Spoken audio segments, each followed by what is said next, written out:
ನಮ್ಮ silage factory ವಿಶೇಷತೆ ಏನಂತಂದರೆ ಸರ್, ಇಲ್ಲೇ ಫ್ಯಾಕ್ಟ್ರಿ ಆಗಲಿ ಶೆಡ್ ಆಗಲಿ ಆ ಥರ ಏನಿಲ್ಲ. ಓಪನ್ ಬಯಲಲ್ಲೇ ಓಪನ್ ಫೀಲ್ಡಲ್ಲೇ ಮಾಡ್ತಿದ್ದೀವಿ ಸರ್. ಇಲ್ಲಿ ಓನರ್ ಅಂತ ಯಾರೂ ಇಲ್ಲ ಸರ್, ಇಲ್ಲೆಲ್ಲ ರೈತರ ಮಕ್ಕಳೇ.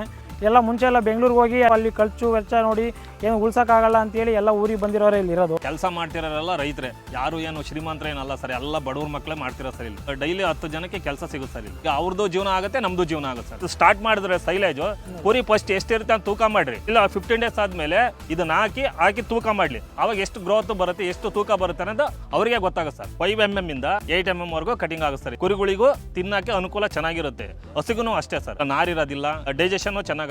ಮೇನ್ ಕಡ್ಡಿನೇ ಇಂಪಾರ್ಟೆಂಟ್. ಕಡ್ಡಿ ನಮ್ಗೆ ಚೆನ್ನಾಗಿತ್ತು ಅಂದ್ರೆ ಸೈಲೇಜ್ ಚೆನ್ನಾಗಿ ಬರುತ್ತೆ. ಒಂದೊಂದು ಕಡ್ಡಿನೇ ಹೆಚ್ಚು ಕಮ್ಮಿ 1.5 kg ಒಂದೊಂದು ಕಡ್ಡಿ ಬರುತ್ತೆ. ನಿಮ್ಗೆ ಎಷ್ಟು ಬೇಕಷ್ಟು ಒಂದು 10 kg ಬೇಕಾ ತಗೊಂಡು ಹಾಕೊಂಡು ಮತ್ತೆ ಕಟ್ಟಿಕ್ಕಿದ್ರೆ ಏನೇನು ಆಗಲ್ಲ ಸರ್. ರೈತರಿಗೋಸ್ಕರ ರೈತರಿಗಾಗಿನೇ ಸರ್ ಈ ಫ್ಯಾಕ್ಟ್ರಿ ಇರೋದು. ಸರ್ ನಮಸ್ತೆ, ನನ್ನ ಹೆಸರು ಧನುಷ್ ಅಂತೇಳಿ. ನಮ್ಮದು ಕೆಲ್ಲೋಡು ಹೊಸದುರ್ಗ ತಾಲೂಕು ಚಿತ್ರದುರ್ಗ ಜಿಲ್ಲೆ. ಹಳ್ಳಿಲೇ ಸೈಲೇಜ್ ಫ್ಯಾಕ್ಟ್ರಿ ಮಾಡಿದ್ದೀವಿ. ಎಲ್ಲರೂ ಇಲ್ಲಿ ಓನರ್ ಅಂತ ಯಾರಿಲ್ಲ ಸರ್, ಎಲ್ಲ ರೈತರ ಮಕ್ಕಳೇ ನಾವು. ಎಲ್ಲ ರೈತರು ಎಲ್ಲ ನಾವೆಲ್ಲರೂ ಸೇರ್ಕೊಂಡೇ ಓನರ್ ಮಾಡಿರೋದು. ಇವಾಗ ಎಲ್ಲರೂ ಮಾಡ್ಕೊಂಡು ಈಗ ಒಳ್ಳೆ ಲೆವೆಲಿಗೆ ಬೆಳಿತೈತೆ ಸರ್. ಇದು ರೈತ ದೇಶ ಬೆನ್ನೆಲುಬು ಬಂದಂಗೆ ಈ ರೈತರ ಸಪೋರ್ಟ್ ಇರೋದಕ್ಕೆ ನಮ್ದು ಈ ಫ್ಯಾಕ್ಟ್ರಿ ಚೆನ್ನಾಗಿ ಓಡ್ತೈತೆ ಸರ್. ರೈತರು ಈ ಸೈಲೇಜ್ ಬಳಸೋದು ಯಾವ ಥರ ಅನುಕೂಲ ಸರ್? ಸರ್ ಎಲ್ಲದಕ್ಕೂ ಇಂಪ್ರೂವ್ಮೆಂಟ್ಸು, ಹಸುನು ಇಂಪ್ರೂವ್ಮೆಂಟ್ ಆಗುತ್ತೆ, ಒಳ್ಳೆ ಹಾಲು ಕೊಡುತ್ತೆ. ಸೈಲೇಜು ಅದು ಡೈಲಿ ಇಂಪ್ರೂವ್ಮೆಂಟ್. ಒಂದು ದಿನಕ್ಕೆ ಹಾಕಿದ ತಕ್ಷಣ ಇಂಪ್ರೂವ್ಮೆಂಟ್ ಆಗಲ್ಲ ಸರ್.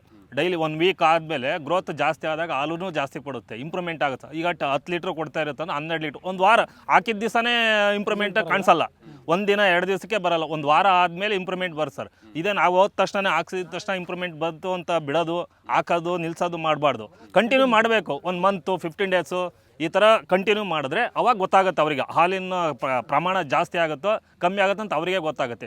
ಕುರಿದು ಅಷ್ಟೇ ಸರ್, 3 ಮಂತ್ಸಿಂದ 4 ಮಂತ್ಸು ಕುರಿಗಳಿಗೆ ಮಾತ್ರ ಭಾರಿ ಫಾಸ್ಟಾಗೆ ಮೂವಿಂಗ್ ತೂಕ ಬರುತ್ತೆ ಸರ್. ಇದು ಹೊರಗಡೆ ಮೇಯಿಸೋದು 6 ಮಂತ್ಸು 8 ಮಂತ್ಸ್ ಆಗಾಗ ಸಹ ಒಂದು ಸರಿ ಮಾರೋದಾದರೆ, ಇವಾಗ 3 ಮಂತ್ಸು 4 ಮಂತ್ಸ್ ಅಷ್ಟೇ ಬೇಡ, 4 ತಿಂಗಳೊಳಗೆ ಒಳ್ಳೆ ಮರಿಗಳು ತೂಕ ಬರ್ತವೆ.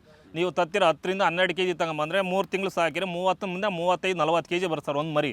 ಮಳೆಗಾಲದಲ್ಲಿ ಭಾರಿ ಮಳೆ ಬರುತ್ತೆ ಸರ್. ಇದನ್ನು 1 ರಿಂದ 2 ಬ್ಯಾಗ್ ಅವ್ರು ಎಷ್ಟು ಬೇಕಾದರೂ, ಒಂದು ಅರ್ಧ ಟನ್ ಆದರೂ ತೊಗೊಂಡೋಗ್ಬೋದು, 1 ಟನ್ ಆದರೂ ತೊಗೊಂಡೋಗ್ಬೋದು. ಅವ್ರ ಮನೇಲಿ ತಗೊಂಡೋಗಿ ಇಟ್ಕೊಂಡು ಸ್ವಲ್ಪ ದಿವಸ ಎಷ್ಟು ಮರಿ ಇರ್ತಾವೋ ಅವಕ್ಕೆ ಎಷ್ಟು ಬೇಕೋ ದಿವಸ ಒಂದೊಂದು ಬ್ಯಾಗಲ್ಲಿ ಹಾಕೊಂತ ಇದ್ದರೆ ಮಳೆಗಾಲದಲ್ಲೂ ಉಪಯೋಗ ಬರ್ತಾರೆ. ಅದು ಹಂಗೆ ಇದ್ದರೆ ಗ್ರೋತು ಚೆನ್ನಾಗಿರುತ್ತೆ, ಒಳಗಡೆನೂ ಇರುತ್ತೆ. 15 ಡೇಸ್ 1 ಮಂತ್ ಅಲ್ಲ 1 ಇಯರ್ವರೆಗೂ ಇಟ್ಕೋಬೋದು. 90% ಜಾಸ್ತಿ ಉಪಯೋಗಿಸ್ತಾ ಇದೆ ಸರ್. ಈಗ ಆಲ್ಮೋಸ್ಟ್ ಕರ್ನಾಟಕದಲ್ಲಿ ನಮ್ಮ ಚೆನ್ನಾಗಿ ಓಡ್ತಾ ಇದೆ ಸರ್ ಇದು. ಸರ್ ನೀವೆಲ್ಲ ರೈತರು ಸೇರ್ಕೊಂಡು ಇದು ಮಾಡ್ತಾರ? ಹ್ಞೂ ಸರ್, ರೈತರು ಸೇರ್ಕೊಂಡೆ ಮಾಡ್ತಾರೆ ಅದು. ಎಲ್ಲರೂ ಇಲ್ಲಿ ಕೆಲಸ ಮಾಡ್ತಿರೋರೆಲ್ಲ ರೈತರೇ, ಯಾರು ಏನು ಶ್ರೀಮಂತರ ಏನಲ್ಲ ಸರ್, ಎಲ್ಲ ಬಡವ್ರ ಮಕ್ಕಳೇ ಮಾಡ್ತಿರೋ ಸರ್. ಇಲ್ಲಿ ಹೊರಗಡೆಯಿಂದ ತರಿಸ್ತೀವಿ, ಇಲ್ಲಿ ಬಂದು ಮಾಡ್ತೀವಿ ಸರ್. ಅವರು ಕೂಲಿ ಅಂತಾರೆ, ನಾವು ಕೂಲಿ ಅಂತೀವಿ ಸರ್, ಅಷ್ಟೇ. ಜೋಳದ ಕಡ್ಡಿಯಲ್ಲಿ ಎಲ್ಲಿಂದ ತರ್ತೀರಾ ಸರ್? ಜೋಳ ಎಲ್ಲ ಇದು ನಮ್ಮ ಮೈಸೂರು HD ಕೋಟೆ ಭಾಗದಿಂದ ಬರುತ್ತೆ ಸರ್.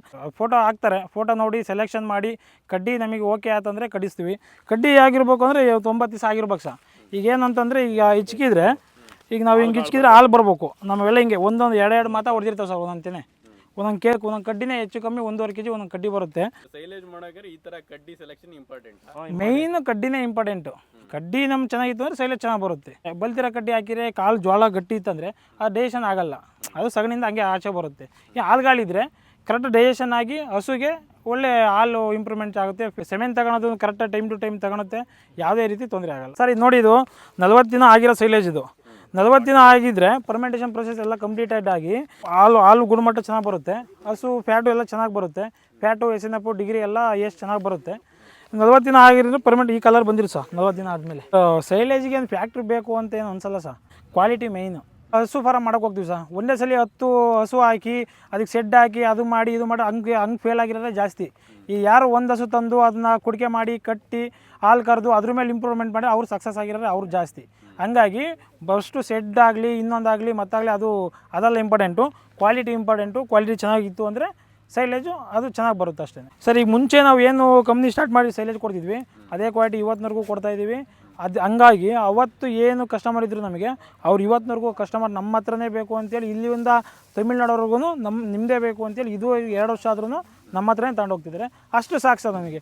ಅದು ನಮಗೊಂದು ಮನಸ್ಸಿಗೆ ತೃಪ್ತಿ. ಸರ್ ನೀವು ಬೇಲ್ ಸಿಸ್ಟಮ್ ಮಾಡೋದಿತ್ತಲ್ಲ, ಬ್ಯಾಗಲ್ಲಿ ಏನಕ್ಕೆ ಮಾಡಿರಾ ಸರ್? ಬೇಲ್ ಸಿಸ್ಟಮ್ ಯಾಕೆ ಮಾಡಿಲ್ಲ ಅಂತಂದರೆ, ಈಗ ಸಣ್ಣ ರೈತರು ಇರ್ತಾರೆ, ಈಗ ಒಂದು ಹಸು ಒಂದು 10 ಕುರಿ ಹಿಂಗೆ ಸಾಕಿರ್ತಾರೆ. ಈಗ ಬೇಲ್ ಏನಂದರೆ ಓಪನ್ ಮಾಡಿದರೆ ಅಷ್ಟು ಹಾಕ್ಬಿಡ್ಬೇಕು. ಇದು ಬ್ಯಾಗ್ ಹಂಗಲ್ಲ ಸರ್, ನಿಮ್ಗೆ ಎಷ್ಟು ಬೇಕಷ್ಟು ಒಂದು 10 kg ಬೇಕಾ ತಗೊಂಡು ಹಾಕ್ಕೊಂಡು ಮತ್ತೆ ಕಟ್ಟಿಕ್ಕಿದ್ರೆ ಏನೇನು ಆಗಲ್ಲ. ಆದರೆ ಬೇಲ್ ಆ ಥರ ಬರಲ್ಲ. ಅದು ಓಪನ್ ಮಾಡಿದ್ಮೇಲೆ ಯೂಸ್ ಮಾಡ್ಬೇಕು ನೀವು. ಅದು 70 kg ಇದ್ರೂ ಯೂಸ್ ಮಾಡಬೇಕು, 100 kg ಇದ್ರೂ ಯೂಸ್ ಮಾಡಬೇಕು, ಇಲ್ಲಾಂದ್ರೆ ಕೆಟ್ಟೋಗ್ಬಿಡುತ್ತೆ. ಹಾಗಾಗಿ ಇದು ಬ್ಯಾಗ್ ಅನುಕೂಲ ಆಗುತ್ತೆ. ಮತ್ತು ಬ್ಯಾಗ್ ಇದು ಹೆವಿ ಗಟ್ಟಿತ್ತು ಸರ್. ಒಂದ್ಸಲಿ ನೀವು ಬ್ಯಾಗ್ ಸೈಲೇಜ್ ಆದಮೇಲೆ ಬೇರೆ ಏನಕ್ಕಾದ್ರೂ ನೀವು ಅಡಿಕೆ ತುಂಬಿಡಕ್ಕೆ ಇಟ್ಕೋಬೋದು, ಬೇರೆ ಏನಾರ ಅವ್ರ ಮನೆ ಕಾಳು ಕಡ್ಡಿನ ತುಂಬಿಡ್ಕೋಬೋದು. ಸರ್ ಈಗ ಡೆಲಿವರಿಯಲ್ಲಿ ಯಾವ ಥರ? ಸರ್ ನಮ್ಮ ಹತ್ರ ಅಂದರೆ ನಮ್ಮ ಜಾಗಕ್ಕೆ ಬಂದರೆ 50 kg ಬೇಕಾದರೂ ಕೊಡ್ತೀವಿ ಸರ್. ಈಗ ನಾವು ಕಳಿಸ್ಬೇಕು ಅಂದರೆ ಟ್ರಾನ್ಸ್ಪೋರ್ಟ್ ಎಲ್ಲ ಅವ್ರದ್ದೇ ಇರುತ್ತೆ.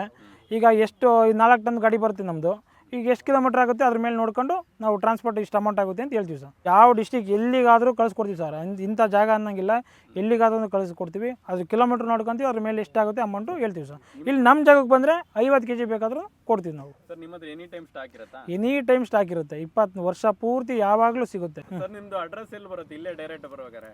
ಸರ್ ಡೈರೆಕ್ಟ್ ಅಂದರೆ ಇದು ಕೆಲ್ಲೋಡು ಅಂತೇಳಿ ಸರ್, ಕೆಲ್ಲೋಡು ಹೊಸದುರ್ಗ ತಾಲೂಕು ಚಿತ್ರದುರ್ಗ ಜಿಲ್ಲೆ ಬರುತ್ತೆ ಸರ್.